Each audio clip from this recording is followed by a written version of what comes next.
Avec 1975 commence la fin de la guerre d'Indochine.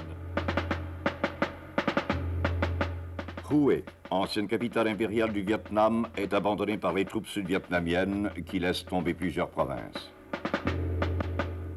Le nouveau régime efface les marques qui rappellent encore Saïgon. Un nouveau Vietnam naît.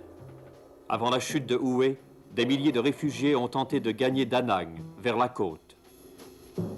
L'exode donne lieu à une bousculade indescriptible, même à bord des avions. L'avion étant le plus sûr moyen car les routes vers Da Nang sont coupées. Les coups pleuvent.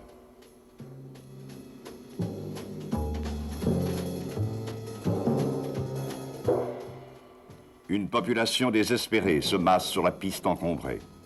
Plusieurs seront laissés sur place.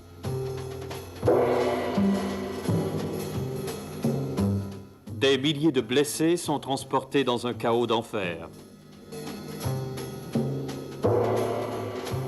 Dans ces scènes de désespoir, l'amour d'une mère.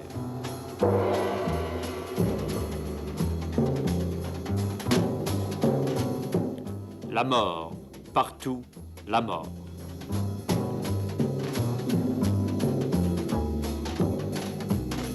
Et toujours l'insécurité qui se lit sur tous les visages. Le désespoir des troupes qui n'ont plus d'issue. Le tiers de la population de Hue aurait fui vers Da Nang, vers un peu de paix.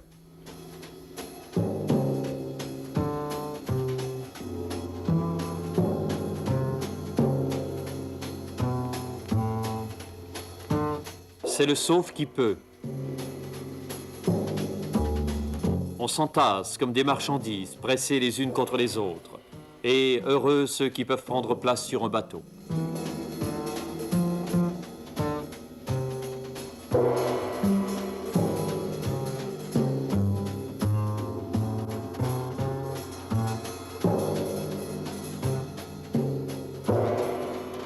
Parmi les réfugiés, des jeunes, des orphelins de guerre, que des foyers d'adoption attendent déjà aux États-Unis et au Canada.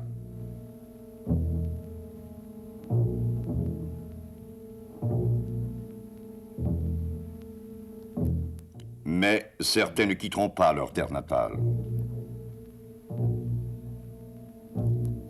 Cette énorme galaxie transportait un premier lot d'orphelins de guerre, plus de 300 personnes à bord. À peine décollé, l'avion s'écrase en flammes.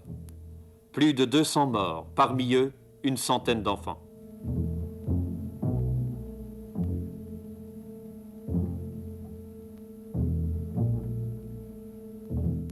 Le président Ford fait oublier le tragique accident de Saïgon. En 10 jours, 1400 enfants sont ainsi évacués.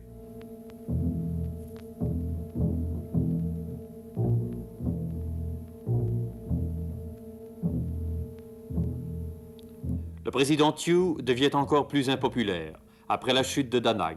Malgré la déroute, Thieu s'obstine, puis cède le pouvoir. En moins de 10 jours, ce sera la fuite éperdue des élites des milieux aisés. La société de Saïgon s'effondre. On part. Le moindre véhicule est pris d'assaut. Et la panique s'empare de tous. Les militaires sans commandement désertent. Les civils suivent. Même le matériel militaire est abandonné.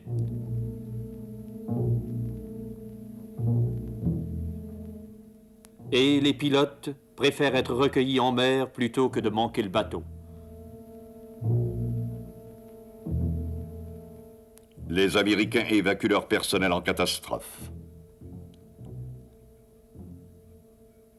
Aux grilles de l'ambassade, les collaborateurs du régime tentent leur chance.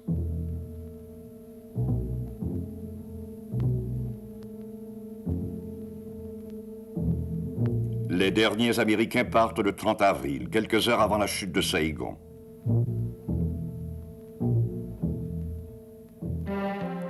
Depuis la mi-avril, le drapeau Viet Cong flotte sur Da Nang. Mais les images de la ville nouvelle sont parvenues bien après la chute de Saïgon. Da Nang était la seconde ville du Sud-Vietnam. Lorsqu'elle est tombée aux mains des révolutionnaires, les 2 tiers du Vietnam ont alors échappé au contrôle de Saïgon. À Da Nang, la population reprend un rythme de vie normal.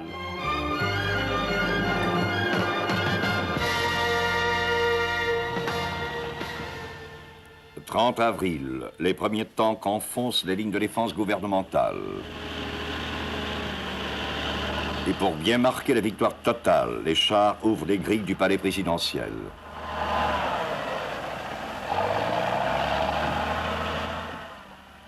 Le drapeau du GRP est déployé à la présidence et devient un symbole, la fin de 30 ans de guerre.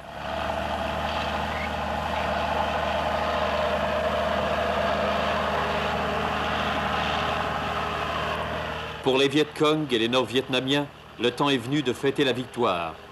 Les troupes révolutionnaires retrouvent les plaisirs de la guerre, les tirs d'honneur, les défilés. Saïgon s'appelle aussi Ho Chi Minh. On parle bientôt de réunifier les Vietnam.